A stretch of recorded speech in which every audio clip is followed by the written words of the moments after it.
देर रात तक पढ़ाई करने वाले बच्चों के साथ अक्सर ऐसी चीजें हो जाती हैं जिसके बाद उनके मन में हमेशा के लिए एक डर सा बैठ जाता है। मेरा बचपन दिल्ली की जिस लोकेशन में गुजरा है, यहाँ पहले इतने घर नहीं थे। हमारे घर के सामने एक बड़ा सा तालाब था जिसके बारे में कई कहानियां बताई जाती हैं। मुझे याद है हमारे एग्जाम्स आने वाले थे।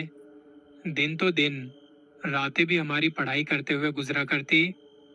जिस वक्त की मैं बात बता रहा हूँ, उस वक्त हम पूरी पूरी रात जागते थे पढ़ाई के लिए। रात को शहर बिल्कुल खामोश और सन्नाटे की चादर में पसर जाया करता। मेरे पापा बताते हैं, 80 के दशक में जब हम छोटे थे, तब ये जगह रात 8 बजे के बाद ही इतनी शांत हो जाया करती थी कि जैनियों के जंगल में कोई दो जानवर लड़ाई करते तो उनकी खौफनाक आवाज यहाँ हमारे घरों तक आती थी। औरतें और बच्चे सहम जाते। मैं अपने घर में बैठ के जिस जगह पढ़ाई किया करता, वो कमरा गली से लग के बना था। कमरे में एक खिड़की जो गली की तरफ खुला करती। उस टाइम घर की छतों पर सीमेंट की टीन लगाई जाती थी। उन दिनों रातों को जागते हुए मेरे साथ कुछ अजीब वाकयात हुए। एक बार कुछ यूं हुआ, सर्दियां आ चुकी थी और मैं अकेले कमरे में बैठा पढ़ाई कर रहा हूँ। तब अचानक से एक आवाज सी आई। मुझे यूं लगा कि हमारे घर के एक कोने से कोई भारी भरकम आदमी हमारी छत पे चढ़ा है, और ये उसके भारी कदमों की आवाज थी। मैं अभी तक कुछ समझ भी नहीं पाया था कि उसने अपना दूसरा कदम भी छत पर रखा, और उसका दूसरा कदम सीधा छत की उस जगह पर पड़ा जहां पर मैं बैठा हूं। ये कमरा बना है। मेरे लिए हैरानी की बात यह थी कि उन दो कदमों में 18 से 20 फीट का गैप होगा। ये आवाज सुनते ही मेरी तो सिट्टी गुम हो गई कि ये कौन है जिसका एक एक कदम इतना बड़ा है। कुछ समझ नहीं आया। मैंने थोड़ी देर और इंतजार किया कि अब क्या हो सकता है। मैं एकदम सुन्न होके बैठ गया। दिमाग काम नहीं कर रहा था। थोड़ी देर तक इसी तरह बैठा रहा, सोचने लगा कि देखता हूँ अब क्या होता है। लेकिन काफी इंतजार के बाद भी मुझे फिर कोई आवाज नहीं आई। अब उस वक्त माँ ने एक बात सिखाई थी कि पूरी रात जागते रहते हो, अकेले होते हो। अगर कभी डर लगे, कोई बात हो तो हनुमान चालीसा पढ़ लेना।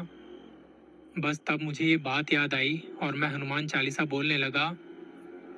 मुझे नहीं मालूम था कि ये चीजें कितना काम करती हैं, पर उसके बाद कुछ नहीं हुआ और वो रात यूं ही गुजर गई।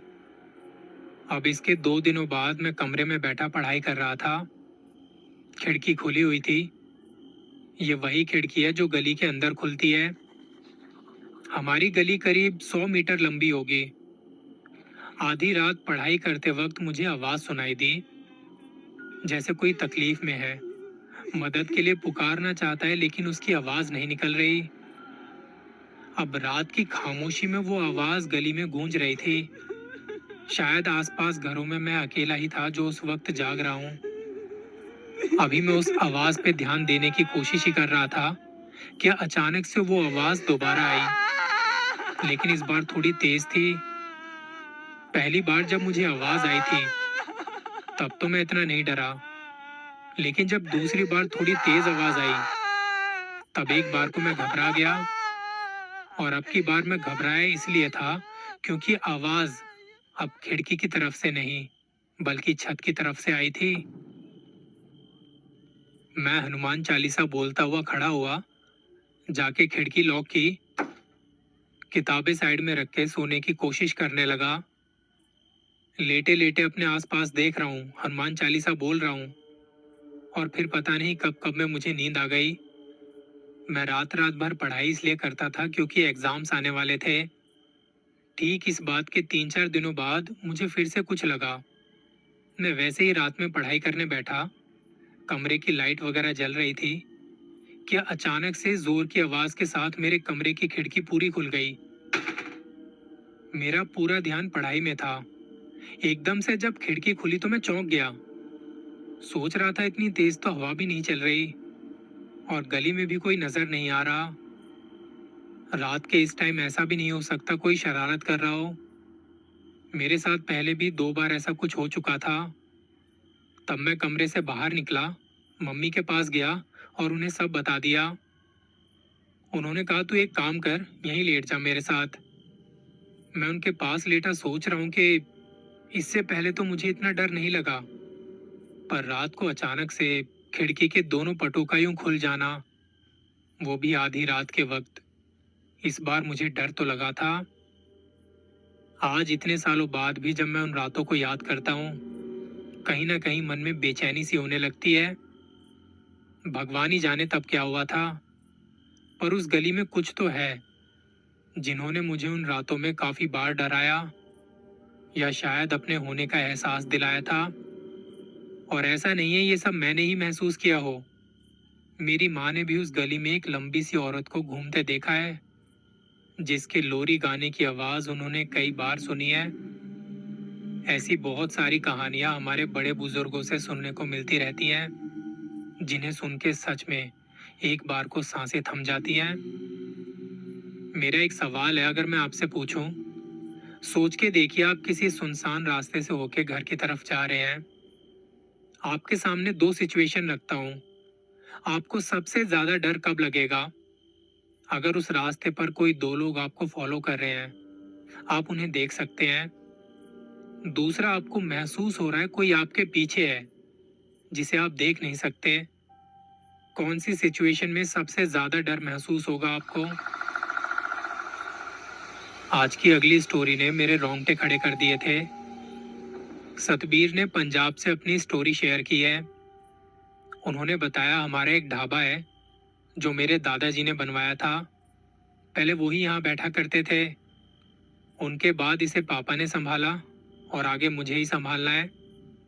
पर जैसे जैसे वक्त नजदीक आ रहा है, जब भी मैं इस बारे में सोचता हूँ तो मन में एक डर सा बैठ जाता है। हमारे ये ढाबा इतने सालों से अपनी जगह पर वैसे का वैसा ही है, लोग भी खूब आते हैं, लेकिन अब तक का ये सफर बिल्कुल भी आसान नहीं रहा। मेरे घर वालों ने इसकी कीमत चुकाई है और आज तक चुकाते आ रहे हैं।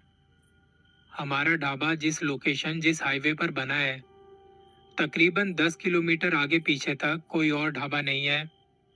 आसपास खेत हैं और हमारे ढाबे से करीब 100 मीटर पीछे एक काफी पुराना सा घर है। वो घर ज्यादा बड़ा तो नहीं है और इसी घर से जुड़ी है हमारी कहानी। मैं आपको घर का थोड़ा कंस्ट्रक्शन बताता हूँ। मेन गेट से आप अंदर घुसते हैं तो ग्राउंड फ्लोर का दरवाजा नजर आएगा। आपके लेफ्ट साइड में एक कुआं है जो घर की बाउंड्री में आता है। वैसे तो आज के टाइम पे कुएं का इस्तेमाल बहुत ही कम होता है, सब सूखे पड़े हैं, पर यह कुआं आज भी इस्तेमाल किया जाता है। इसमें पानी भी खूब है। ग्राउंड फ्लोर पर दरवाजे के साथ से ऊपर सीढ़ियां जाती हैं, जहां दो कमरे हैं, और फिर उसके ऊपर छत। ये घर ना जाने कितना पुराना है और किसने बनवाया इसके बारे में किसी को नहीं पता। सतबीर ने बताया जब मैं 12 साल का था तो दादाजी और पापा ढाबे को साथ मिलके संभालते थे। मैं भी कभी कभी उनकी मदद के लिए आ जाया करता था। एक रात मैं पापा के साथ मिलके सफाई करवाने लगता हूँ। उस वक्त यही कोई रात के 1:30 बजने को थे। तब मैंने देखा कि दादाजी एक थाली में खाना लेके पीछे उस घर की तरफ जा रहे हैं। मैं उनके पीछे पीछे बाहर आया और देखने लगा कि कहाँ जा रहे हैं इस टाइम। तभी पापा ने मुझे आवाज दी, वहां खड़ा क्या कर रहा है, यहाँ थोड़ी मदद करवा दे मेरी। मैं पापा के साथ काम करवाने लगा। थोड़ी देर में दादाजी खाली हाथ आए और पसीने पूछते हुए बैठ गए। मैं उनके लिए एक गिलास पानी लेने चला गया। उन्होंने मुझसे गिलास लिया और जब वो पानी पी रहे थे तो मैंने पूछा, दादाजी आप थाली लेके कहाँ गए थे? उन्होंने कहा, मैं तुझे टाइम आने पे बताऊंगा। मैंने कहा, अभी बताओ मुझे। मैं थोड़ा जिद्दी था और दादा पोते का तो रिलेशन भी आपको पता है कैसा होता है।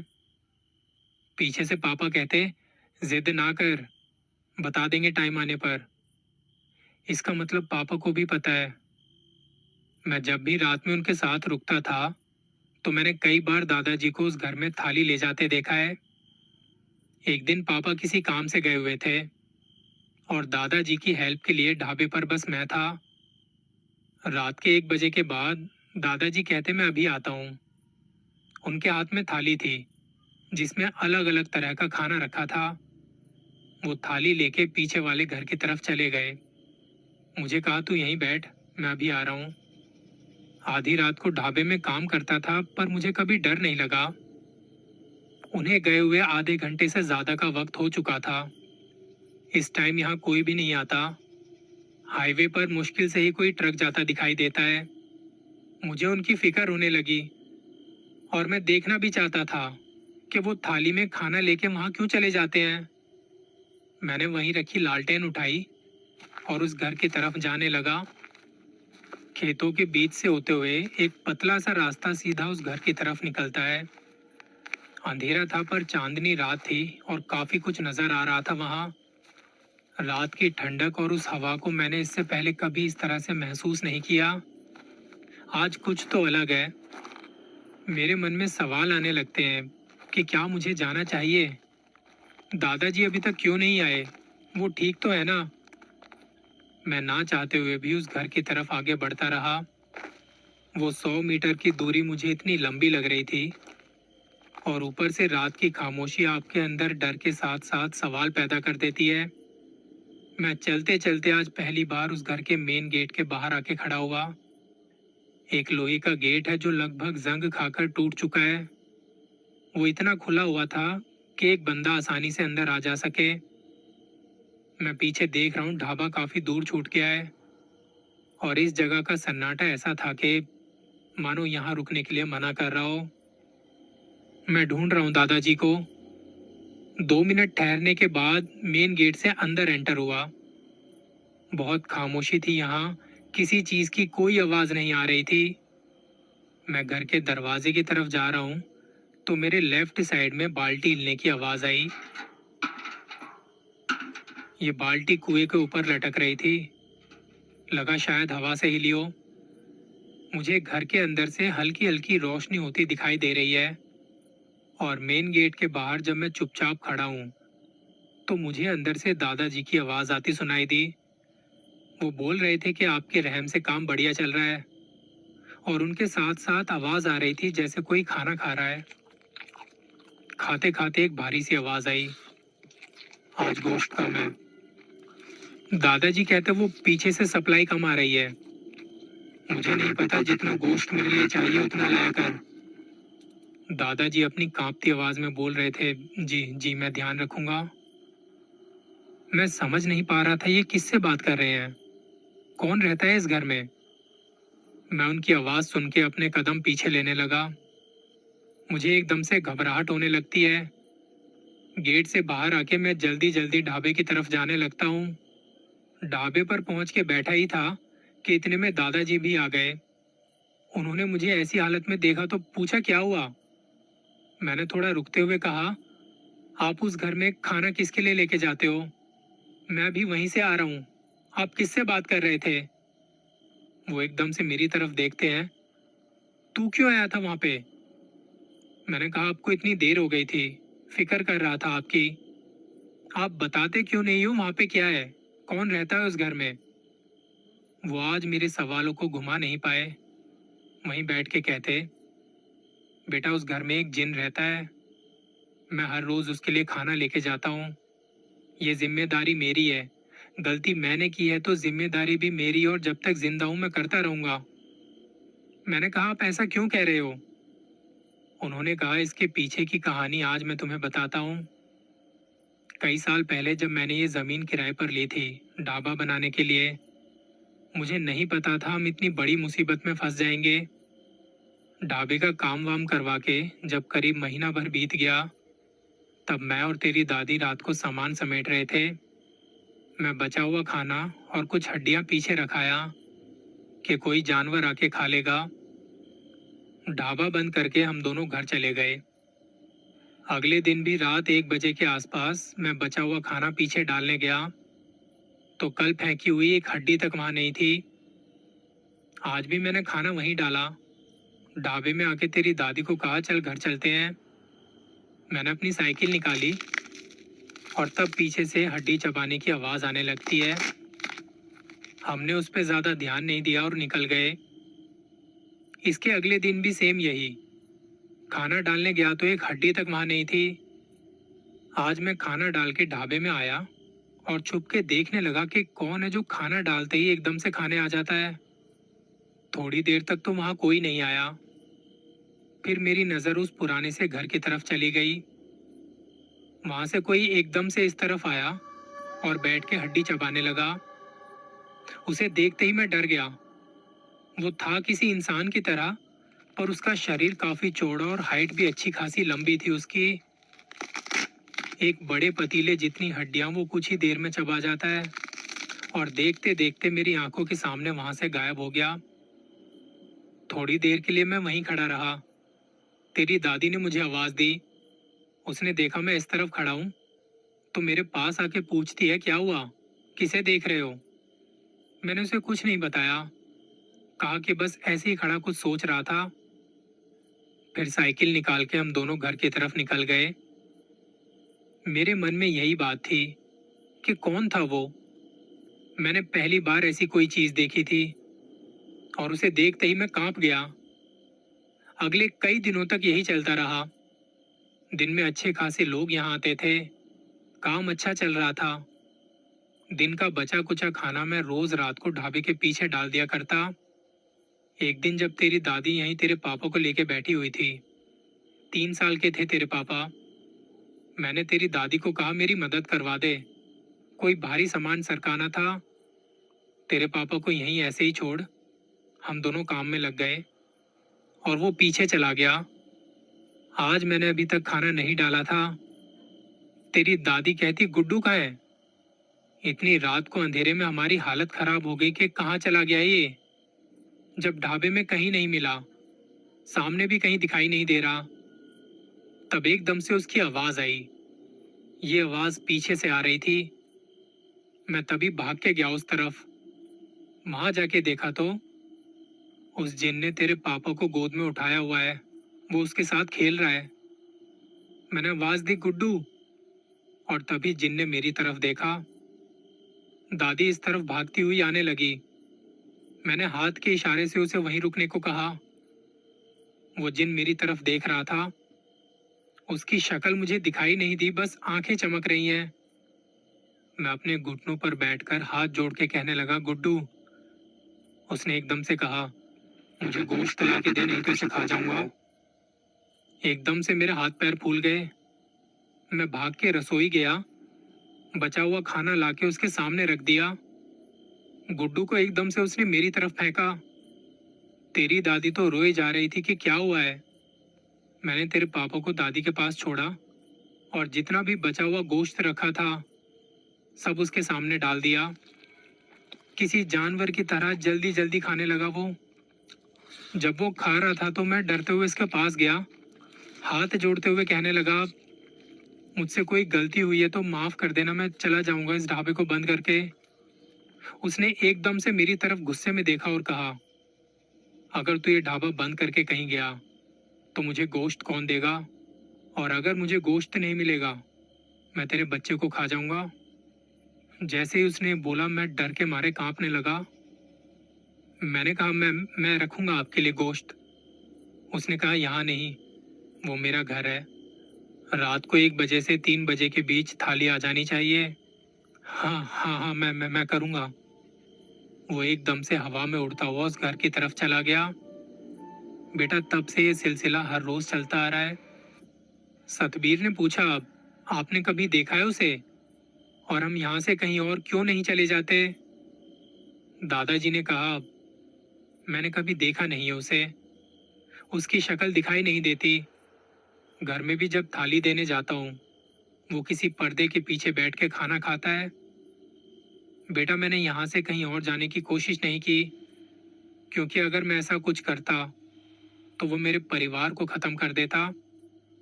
इस जिन ने एक बार कहा भी था, तेरे ढाबे पर किसी चीज की कभी कोई कमी नहीं होगी, बस तू मेरे खाने का ख्याल रख।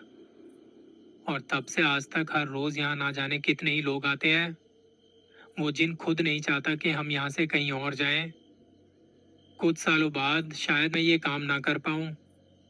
तब तेरे पापा को ये जिम्मेदारी लेनी है और उसके बाद तुझे ये काम संभालना है। सतबीर ने बताया कि आज की बात करूँ तो दादाजी यहाँ ढाबे पर नहीं आते, सब पिताजी संभालते हैं और रात को उस घर में थाली लेके भी वही जाते हैं। एक दिन मैंने पापा से पूछा भी था, आप वहाँ खाना देने जाते हो, आपको डर नहीं लगता?